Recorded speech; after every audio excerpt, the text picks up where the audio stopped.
Welcome back to AskAPop. Today we're talking about women. We truly can't live without them. Alrighty then. Now, as you all can probably guess, I hold my papa, and dad pretty high esteem.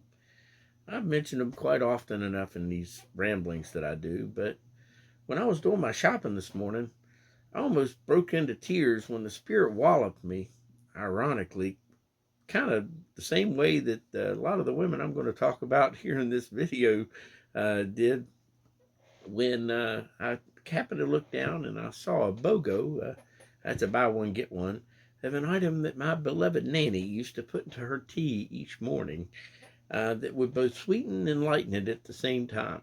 And you see, I used to live with Nanny and Papa. I did for a couple of years, and I was blessed to see the daily ritual where she would pour some of that tea sweetener into her, or the canned milk into her tea.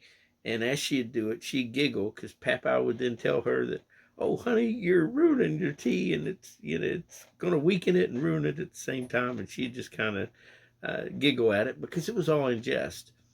And I'd seen this, and I know that they had done that same thing probably thousands of times over breakfast.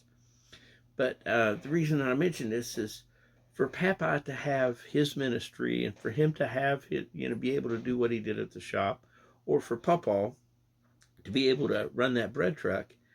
They had to have very, very strong partners, and to keep them in line. And Lord knows that it took a village, along with the strongest mother in the world, to whip this nitwit into shape. And, that's even before adding my partner in crime, being my little brother, as a sidekick.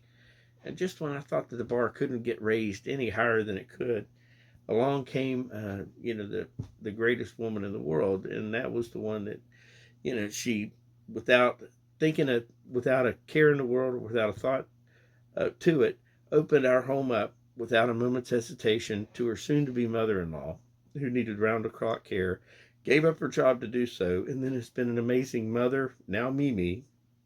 She's an amazing Sunday school teacher, professional educator, and just all around great mom. The Bible's full of very, very strong women who've always been willing to be strong partners. But just as today, many times they seem to be resigned to the shadows, leading up to one of our most holy times of the year. The birth of our Lord is the highlight. But let's all not forget that there was a very, very scared girl that trusted the Lord enough to follow his lead.